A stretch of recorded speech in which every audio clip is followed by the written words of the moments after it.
Hi everyone and welcome back to my channel. For today's topic, we are going to talk about the baseline data, which is used to set goals for your child's individualized education program or IEP. If that sounds interesting to you, then keep on watching.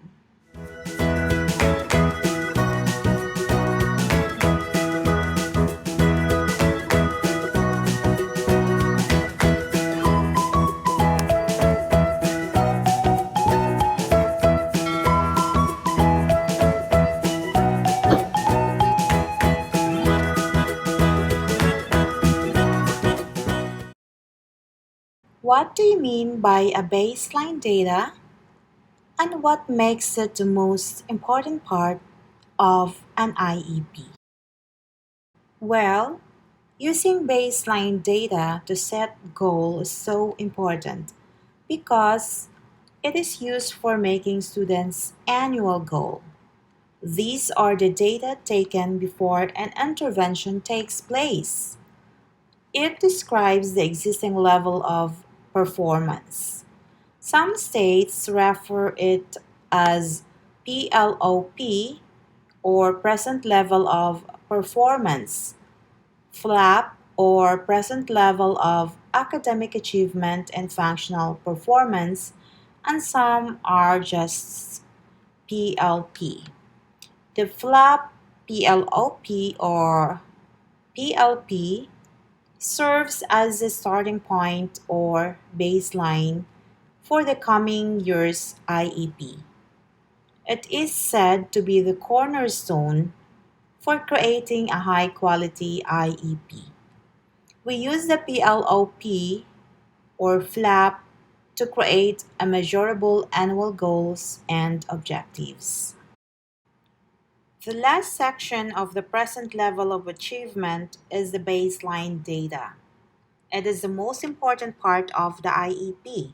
This is where you only not get your goals and objectives, but as well as the accommodations, modifications, placement, or services. That's the reason why if the PLOP is not well developed, then the rest of your IEP will also not be well developed. An IEP should not be opinionated, but instead it should be data driven. IEP can include different data sources like a data from the OT or occupational therapist, from the SLT or speech and language therapist, from the behavior analyst, or from the educational psychologist. Before you do any parts of the IEP, the PLOP has to be written and determined. As I previously mentioned, it is the starting point, the foundation, and the most important part of the IEP. Because without your baseline or starting point, you cannot know how far you have come. And you cannot measure the progress as well in this case. Let's say, for instance, that a child is being transferred to another school. The first thing that they are going to read about is the present level of performance because it is basically the story about the child. It includes description of the current evaluation and performance, the current skills, goals which are being met, goals which are not being met, discussion of the child's strengths and weaknesses, and how to use those strengths to develop goals to work on their weaknesses. For example, if a student can do a two-digit subtraction without regrouping, then that's the strength. And then you can write a goal for two-digit subtraction with regrouping. That's where you use the strength and push it into a new goal. It also explains how their disability impacts the general education classroom. You can also talk in the PLOP if the curriculum is modified, and how you can collect data and what are the methods used to collect those data, and as well as the instructional accommodations.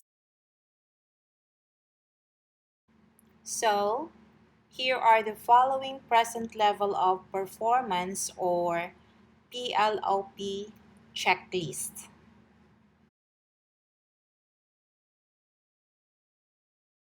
Current baseline data. Next is description.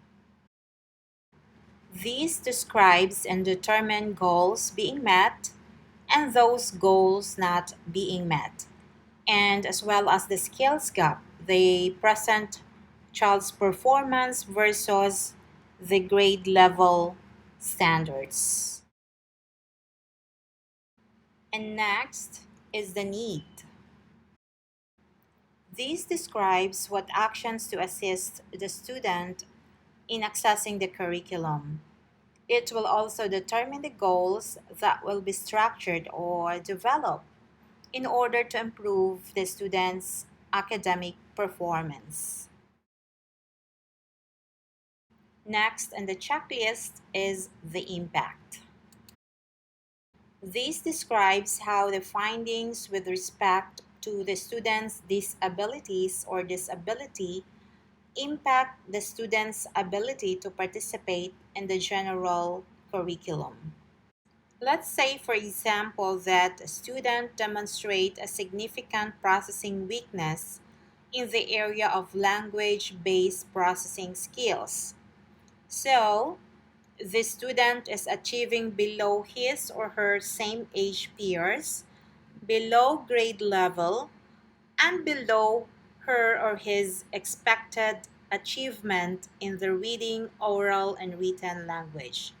Therefore, these delays are significantly impacting him or her of his ability to understand, comprehend, and use language in the academic settings. And again, when you start a new IEP and you get your present level of performance, that's going to be your student's current baseline. That's why it is so important that it is data driven, because you are going to use it to develop an appropriate plan. Like and share if you find this video helpful to you, and please don't forget to subscribe to my channel if you haven't yet. Thank you so much for watching. See you on my next one. Have a great day and keep safe, everyone.